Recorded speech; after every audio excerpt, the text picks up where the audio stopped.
দেখো, আজ একটা গুরুত্বপূর্ণ বিষয় নিয়ে তোমাদের সামনে হাজির হয়েছি। তোমাদের প্রায়শই ডিল ইন এবং ডিল উইথ এই দুইয়ের ব্যবহারের মধ্যে একটা কনফিউশন দেখা দেয়। কোনটা কোন ক্ষেত্রে কোনটা ব্যবহার করবে ঠিক বুঝে উঠতে পারো না। আজ থেকে আর এই সমস্যা থাকবে না।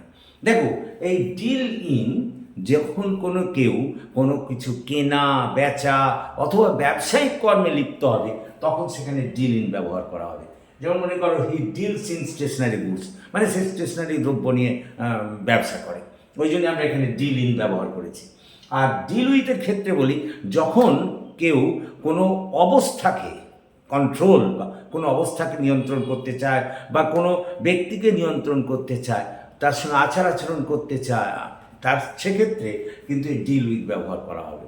এখানে দেখো, আমি লিখেছি everyone should deal with the tough situation firmly, অর্থাৎ ব্যবসায়িক ক্ষেত্রে ডিল ইন আর আচার আচরণ বা নিয়ন্ত্রণ করার ক্ষেত্রে deal with. Thank you for watching.